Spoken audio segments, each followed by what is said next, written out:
గత ప్రభుత్వం ఖజానాను ఖాళీ చేసింది. 7 లక్షల కోట్లు అప్పు చేసింది. తొందరేం లేదు. ఎంత ఇబ్బందైనా 6 గ్యారెంటీలను తప్పకుండా అమలు చేస్తామని మంత్రి పొన్నం ప్రభాకర్ అన్నారు.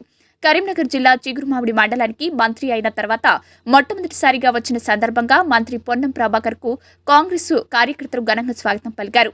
సర్వాయి పాపన్న అంబేద్కర్ విగ్రహానికి పూలమాలలు వేసి నివాళులర్పించారు. టపాసులు పేల్చి భారీ ర్యాలీ నిర్వహించారు. బీఆర్ఎస్ పార్టీ అసహనంతోటి ప్రభుత్వంపై చిల్లర మాలిన మాటలు మాట్లాడుతున్నారని మంత్రి పొన్నం ప్రభాకర్ ఎద్దేవా చేశారు.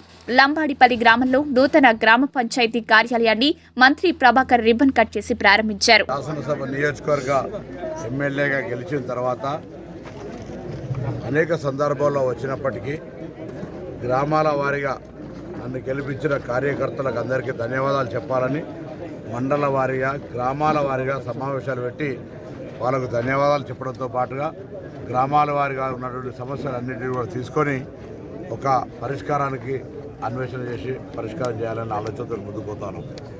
ఈ సందర్భంగా గ్రామాల్లో వాస్తవాలు వాళ్ళే తెలుసుకొని గత ప్రభుత్వం మొత్తం ఖజానా ఖాళీ చేసింది, 7 లక్షల కోట్ల అప్పు చేసింది. తొందర ఏం లేదు, ఇబ్బంది పడుతున్నాం, అయినా సమస్యలన్నీ పరిష్కరించుకుందాం అనేటువంటి ఒక విశ్వాసంతో ఉన్నారు. వాళ్ళందరికీ వాళ్ళు నాకు కల్పిస్తున్న విశ్వాసానికి నేను ధన్యవాదాలు చెప్తున్నా, వాళ్ళ ధైర్యానికి. అదేవిధంగా ఏ 6 గ్యారెంటీలే చెప్పినామో ఆ 6 గ్యారెంటీల అప్లికేషన్ల ప్రక్రియ మొత్తం గ్రామాల్లో జరిగింది కాబట్టి వాళ్ళు కూడా విశ్వాసంగా ఉన్నారు. ఆ అప్లికేషన్లో ఇచ్చినటువంటి గ్యారెంటీలని అమలు చేస్తామని.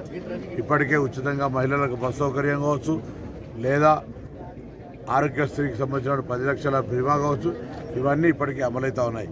మిగతా కార్యక్రమాల అప్లికేషన్ ప్రక్రియ అయిపోగానే తప్పకుండా ఆయా గ్యారంటీ ప్రకారంగా వాళ్ళందరికీ లబ్ధి చేకూర్చే ప్రయత్నం చేస్తామనే మాట కూడా ఈ సందర్భంగా మనం చేస్తూ, మరి ఈరోజు రాష్ట్ర వ్యాప్తంగా కాంగ్రెస్ పార్టీ అధికారంలోకి వచ్చి 4 రోజులు కూడా కాలే.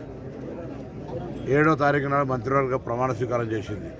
కానీ టీఆర్ఎస్ పార్టీ అసహనంతో, పూర్తి అసూయతోటి అటు మహిళల బస్ సౌకర్యం ఉచితంగా అనేటువంటి విజయవంతమైంది, ఇటు ప్రజా పాలన పేరు మీద అప్లికేషన్ల ప్రక్రియ కార్యక్రమం ఎక్కడ కూడా ప్రజలు ప్రభుత్వమే సరఫరా చేసినటువంటి ఫారం తీసుకొని ఎటువంటి రూపాయి ఖర్చు లేకుండా చాలా పెద్ద ఎత్తున కార్యక్రమం జరుగుతుంది అనేటువంటి ఒక ఆలోచనతోటి అసూయపడుతూ అసహనంగా కాంగ్రెస్ పార్టీని 4 రోజులు కూడా నిండినటువంటి ప్రతిఫలం ఒక అధికారంలోకి వచ్చిన పార్టీని తీసుకొని 420 400 బీట్ దొంగలు అనే మాట మాట్లాడతారు. తెలంగాణ ప్రజలారా ఆలోచించండి. 4 రోజులు కూడా కానీ ప్రభుత్వం 420 ఎట్లయితుంది?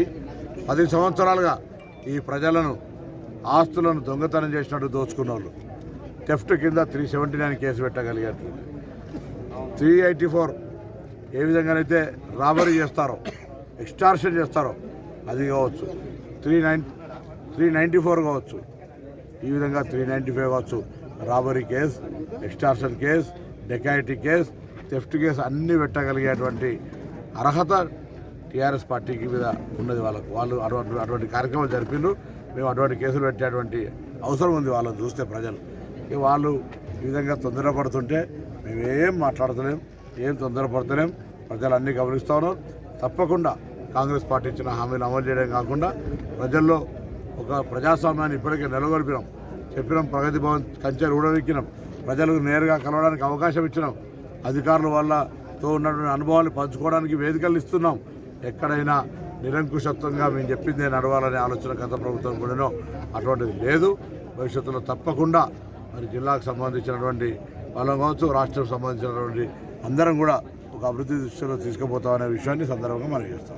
మండలానికి సంబంధించి గతంలో మేము ప్రతిపాదించిన తోటపల్లి రిజర్వాయర్ ఎత్తేసి దానికి సంబంధించినటువంటి ఒక రీడిజైన్ పేరు మీద భూములు సేకరించబడ్డ వాళ్ళందరికీ భూములు తిరిగి ఇవ్వలేదు.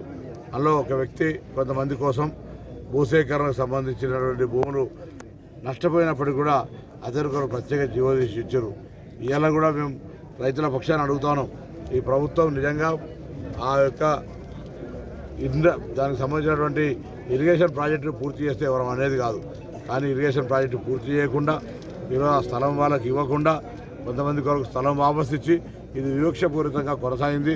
తప్పకుండా ప్రభుత్వం దృష్టి తీసుకుపోయి ప్రభుత్వంలో చర్చ చేసి వాళ్ళకే పట్టాదారులకే మళ్ళీ ప్రభుత్వం ఏదో ఒక నెగోషియేషన్ చేసి వాళ్ళకి ఇచ్చే ప్రయత్నం చేస్తామనే మాట కూడా ఈ సందర్భంగా మనం చేస్తాం.